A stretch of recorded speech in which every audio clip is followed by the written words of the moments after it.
So this morning I am with Brian Monakali.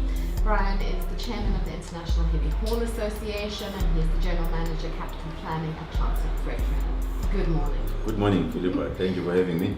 Our conversation this morning is going to be around updating rail community on heavy haul developments and highlighting the next International Heavy Haul Association conference that's going to be held in Norway between the 10th and the 14th of June 2019. Quite impressive to be attended by delegates from over 35 countries. Yes. Wow. Yes. So Brian, the concept of the fourth industrial revolution was brought to us at the Cape Town event, where it was kind of introduced and the technologies and the potentials around those technologies. And then we got to SARA, which I believe is where you embraced, the local chapter. Tell me a bit more about how this movement is taking place. Thank you. The concept of the fourth industrial revolution. I think, as you might know, the heavy haul railways across the world, this is now the 10 member countries which are moving bulk freight, predominantly iron ore and coal, using long and heavier train, have been over the past 40 years collaborating in introducing technology to improve operations, to improve efficiency, reduce cost and safety. So this work has been going on for the past 40 years and it's really got the railways, the heavy haul railways to where they are in terms of really being relatively good in terms of performance. So now the space of Industry 4.0 is bringing another paradigm shift to the heavy haulers. In Cape Town 2017 we had the World Economic Forum, one of the leaders from the World Economic Forum, Dr. Sharon Martin, who came to share what Industry 4.0 solution are going to mean for us as railways. So that was mainly done in Cape Town 2017, sort of an introduction, which I think from the heavy haulers it became clear that these new emerging technologies, if we don't collaborate, we are not systematic in terms of implementing them, they can disrupt what we do because the competitors can embrace them and really affect the competitiveness of the freight rail. So hence we said we need to have a more like a focused approach to this, and we now having this conference that's coming up in Norway this year, which is going to be focused on how do we implement these heavy haul related technologies of Industry 4.0 nature. And you might remember last year in Bedford, Johannesburg, we had a local workshop on heavy haul, which was attended by more than 8 countries within the southern region. There, the theme was to embrace. We had an introduction of Industry 4.0 in Cape Town, 2017. 2018 was to say, we've had an introduction, now how do we embrace this? Sort of like get to a realization that Industry 4.0 solutions are here with us and we cannot avoid them. So how do we embrace them and accept and try to unpack what do they really mean for us? So that was what we were doing last year in Bedford. So from now going forward now, it's about implementation. How do we first come up with a strategy and a forecast plan to implement and also come up with implementation initiatives that will take us to the next level. And what are those initiatives? So what role is South Africa and in particular Transnet playing in putting those initiatives into place? Okay. So currently, as I've said, Transnet is a member of these 10 member countries, part of International Heavy Haul Association. So we're fortunate that Transnet is currently leading the International Heavy Haul Association. We're chairing the International Heavy Haul Association currently. So we've been perfectly positioned as Transnet as South Africa to lead the conversation that are about how do we embrace the Industry 4.0 into the railways. As I'm talking to you now, we're busy developing what we call a heavy haul vision 2030 under the fourth industrial revolution, where we're coming up with a vision 2030 and the strategy to get there. Question being, how will heavy haul railways look like in 2030? under the era of the fourth industrial revolution. And Transnet is leading that. We've got a work group made out of members from each of the countries. And we're currently busy developing the strategy. We had a first session last year in September in Sweden as a work group. And we are hoping that come the next conference in Norway, we'll be sharing the outcomes of that. Also, Transnet has been in the forefront of the technology deployment, specifically on heavy haul operations. As you might know now, the longest heavy haul freight train in the world is in Transnet, is in South Africa in the form of the iron ore train at about 4 kilometers per train with 342 workers through deployment of technology. And so we've been playing, and a number of countries coming to the country to come and see how do you really do that. Yes. And South Africa is also playing a meaningful role in terms of benchmarking across the world. So we've been part of a number of benchmarks that have been done by these 10 member countries. Benchmarking on operations efficiencies, benchmarking on performance, benchmarking on technology deployment, such as the one that was presented in Cape Town in technology. So South Africa is playing a meaningful role. We've got a number of engineers, a number of technical professionals who are sharing some of these best practices across the world, going out there to present in international conferences and workshops. So South Africa and Transnet is playing a meaningful role globally. Do you think that the challenges for heavy haul operators are unique to each country, or is there some commonality? We are more common than unique. The way the International Heavy Haul Association was established was more than 40 years ago. So these countries that are moving bulk freight like iron ore and coal, using heavy trains at the time, they were experiencing challenges such as derailments, operations inefficiencies, and so on. 40 years ago, so they started talking to each other, calling each other from country to country.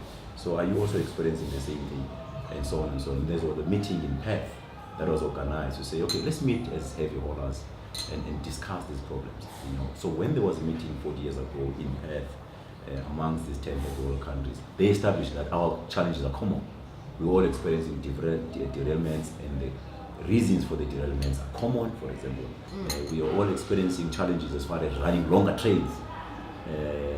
We have the same challenges as far as running heavier trains. Yeah. We all have the same objective of running heavier trains, longer trains, because by doing that you reduce cost.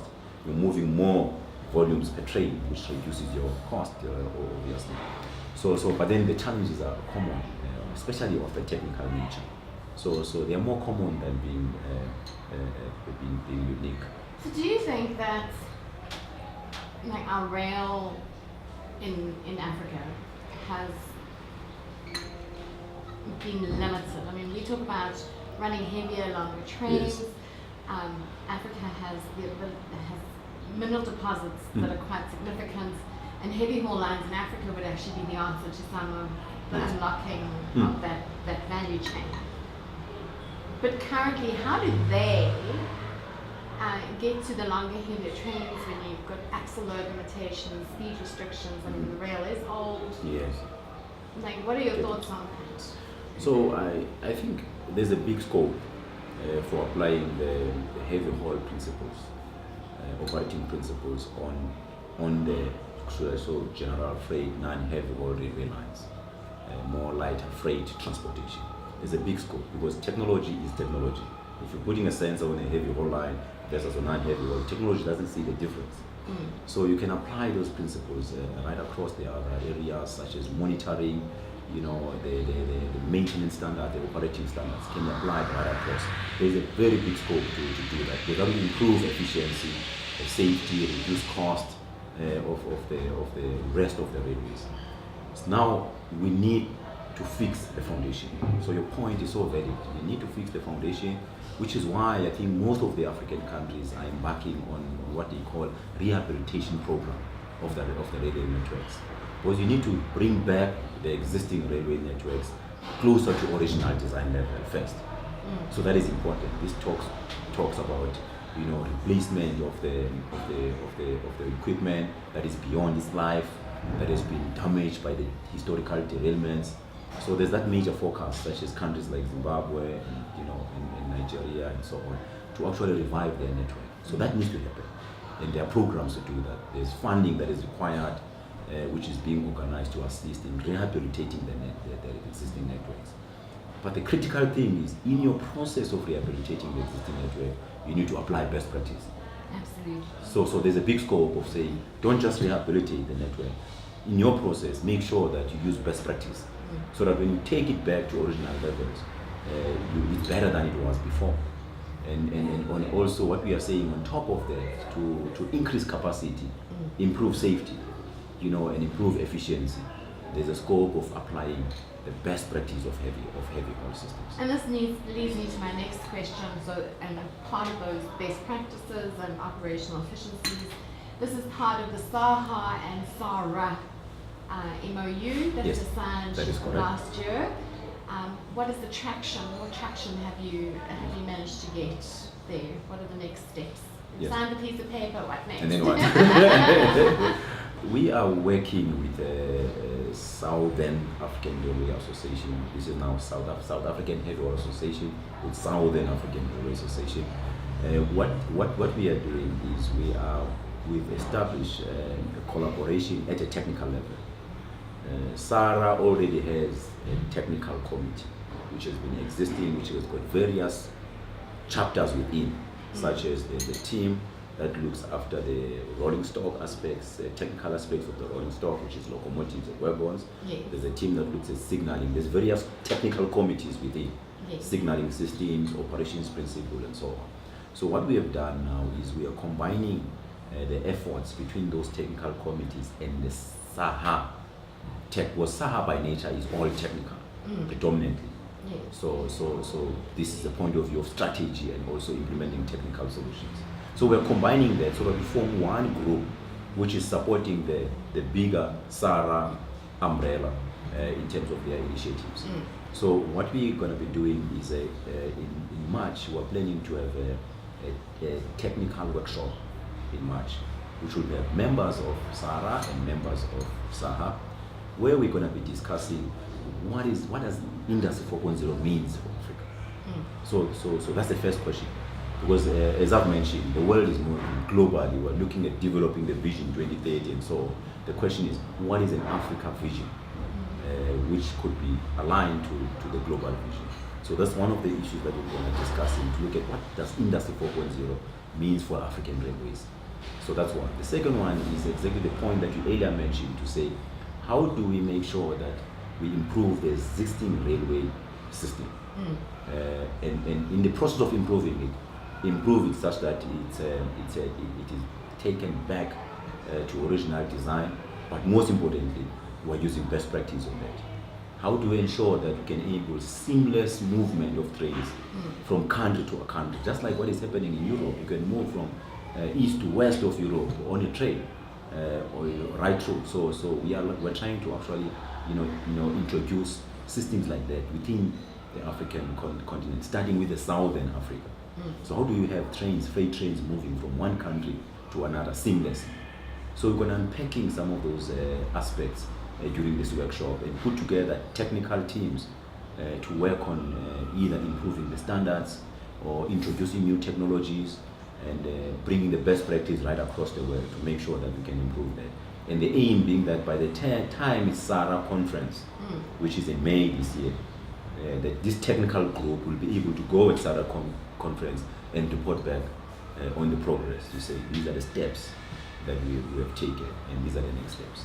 So that's a collaboration that we work. Fantastic. I'm looking forward to Yeah, May. thank you. It's exciting. The next generation of, should we call them heavy haul engineers? Yes, heavy haul professionals. Heavy haul professionals. Was engineers and IT specialists and operations experts, in a broader term. How are you as an organization, how are you as Transnet and the universities around that, ensuring that we have heavy haul professionals coming through the ranks? On the part of Transnet, Transnet has got development programs that are focused on improving the technical skills. We have a School of Rail, which does a lot of this technical training from artisans all the way to some form of engineering training. So that after the university or college, the professionals have got the right practical experience to be able to be ready to do their job. So there's that program, sort of like a traditional training program, solid, monitored, and really producing results in terms of engineers. And most of those young engineers now that are coming through the engineering development program within Transnet Freight Rail are leading major areas of the organization. Some of them are chief engineers and so on. So internally, I think there's a forecast engineering development program which is really producing results at an internal level. Now, talking now about the future now, in terms of readiness for the right of type of skills going forward. So Transnet and also the rest of other institutions. So we are partnering with other institutions. This is now under the umbrella of the South African Heavy Haul Association. South African Heavy Haul Association, some of the members are educational institutions, such as Wits University, University of Cape Town, and the University of Pretoria, and engineering professional bodies such as South African Institute of Civil Engineers. So this is a team that collaborates under the SARA umbrella to drive some of these heavy haul initiatives. And one of the main ones is the skills development. So we currently have a work group under SARA, which is made out of members from the institutions that I've just mentioned. So their task is to say, now that we understand the business model of the future is going to change, the way we operate our railways is going to change, the demand for skills is going to change. How do we ensure that we are ready? So what will the impact of Industry 4.0 on the existing skill set? What new skills could be required in the future? And most importantly, we want to get to a point where you can say what we need to do now to be ready for that. What should the educational institution do? How should they revise their training programs? What should we do at the organization levels? What should suppliers do as well to help? Because suppliers have got a big role in terms of developing skills. What should the research institutions like CSIR and so on do to develop all of these skills? But we need to have a strategy and a vision as far as people's skills are concerned. That's what this team is working on. And we're planning that in the next 3 months we can have a very good idea of what needs to be done going forward. Now, at a global level, so as part of the Norway conference and also the vision development that the work group of the heavy haulers is working on, one of the main areas that we are developing again is also skills. So there's a work group as well that is working on that. It's a subset of the bigger work group, which is looking at the skills. Norway is leading that task team in Sweden, which is saying how should the skills of the future look like globally. What type of new skills we're going to need. What are the improvements that are going to be required from the existing skills. But to make it clear, it doesn't mean Industry 4.0 is going to basically replace all the skill sets that we need. You still need scientists. You need physics, because that's where you make sense of things. So it's not just about going to be data analytics. It's going to do all miracles.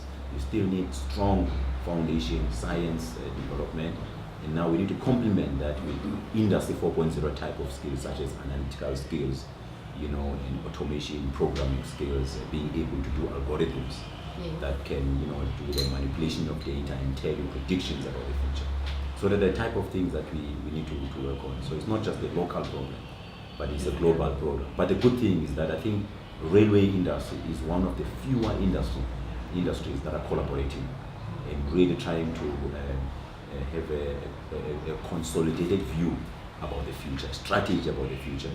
Because if you leave it to chance, it will be disrupted. And there's a risk of loss of jobs if we just apply technologies in isolation. We don't want that. We want to be deliberate about it. We want to understand the impact of new technologies, of the existing skills, because we don't want jobless growth because of technology. In your opinion, what do you think is the leading technology that will have the biggest impact?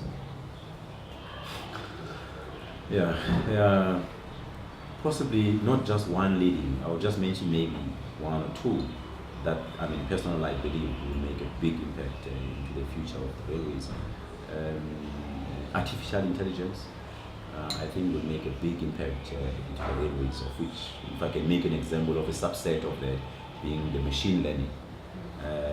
We've got now technologies for example, that you can install that can be able to monitor the train.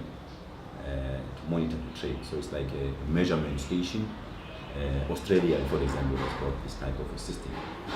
This can take more than 200 pictures of a train as it passes through at a normal speed. And then those pictures are converted into engineering, physical parameters, such as temperature and so on, and compared to the standard. And from there, you're able to tell the condition of the train. And then you're able to also have algorithms that you can introduce now to tell you what this picture means, what this condition means, what will happen, to predict the failures before they occur, so that you can do something now before there's a failure, such as derailment and so on. So the artificial intelligence, and which a subset of it is machine learning and machine vision, I think it's going to make a big difference in terms of improving operations and making sure that we provide a reliable service. And then another one that I see is going to be a key breakthrough for the industry is the automation. What the railway is calling automatic train operations. Automatic train operations is when now you use technology to actually drive the train. So you start to have self-driving trains, which are put on autopilot, whereby the train drives itself. And with the driver there, all the driver is doing is just the supervisory of the train, responding to safety incidents and emergencies. More advanced driver that is looking at all of these aspects. So I think that technology is going to make a big difference, because what you're doing now by using technology is you are able to have the train traveling from point A to B in the way that is profiled or designed or simulated to traverse at the right speed, at the right point, so that you can reduce energy consumption and, most importantly, reduce variability. Because that's what the customers are crying. They are saying sometimes there's too much variability in terms of your train. Sometimes trains take excessive times to arrive. You cannot predict. So by having technology helping you to manage and control, the train handling, is going to make sure that you eliminate the variability. If the train needs to take 20 hours from point A to B, it's always take 20 hours with a slight variation. Not 20 hours, sometimes 5 hours, sometimes 30 hours, which is not good for the customer. I think that will make a big difference. Lastly, from the customer side, they want to know where the trains are. They want more information. They want to know what is happening at any given point in time. So the system, like being able to trace and track where your trains are going to make a big difference in the future. Again, there's a number of technologies so that you can apply, whereby you can have at any given point in time, where your train is, exact location of your train. And the customer has got visibility, can look at the system and see where their trains are at any given point in time. So I think that will make a big difference from the customer experience. Norway, June, what are you excited about? So I think Norway is going to be really breakthrough for the heavy haulers and the railway industry. Cape Town was introducing 4.0. Last year in Johannesburg, SARA was embracing. Norway is about implementation. So two main outcomes I expect of Norway. The first one, in Norway we're going to be sharing the vision 2030. What will be done with the development of the vision 2030 and the strategy for the global heavy haulers, which is going to talk about how will railway operations of the future look like under the 4.0. How will energy management be done? How will maintenance be done? And most importantly, the skill set of the future. So those are things we're going to be uncovering in Norway. So I'm really excited about that, because after that we'll be able to have an indication in terms of what is it that we need to do as railways to be ready for the future 2030. So I'm really excited about it. I think for the first time we're going to have a global vision for the heavy haul railways. And secondly, we also going to have mainstream conference sessions whereby we'll be having a sharing of implementation of Industry 4.0 solution. Because the theme of the conference is Heavy Haul 4.0, achieving breakthrough performance levels. So we're going to have these over 35 countries that will be meeting, coming to share you know, the implementation of some of these breakthrough technologies, some of them I've just mentioned. So practical. So you'll be coming to say, in my railways, I have applied, for example, artificial intelligence or Internet of Things, and this is what it has done for me. These are the results. This is how I'm going to have a predictive railway. This is my journey towards getting into a digital railway. Yeah. So all of these countries, China, Russia, India, Australia, Sweden, Norway, you know, Brazil, South Africa, and so on, will be gathering to share what have they done since Cape Town. So what can they share with us? And from there, you are able now to share and to be able to get synergies and learn from each other. So that after Norway, you're able to come back to your railway and say, by the way, in addition to what I've done, I can also implement what China is doing. I can implement what Russia is doing. So are they also doing the same thing. So that's what this is about, because we want the heavy hauling system to be a competitive system, because that's what will make the countries to be more competitive from the point of view of railing the mining commodities, which are key for the economy. Brian, thank you for having coffee with me. Thank you so much. I appreciate it. Thank you.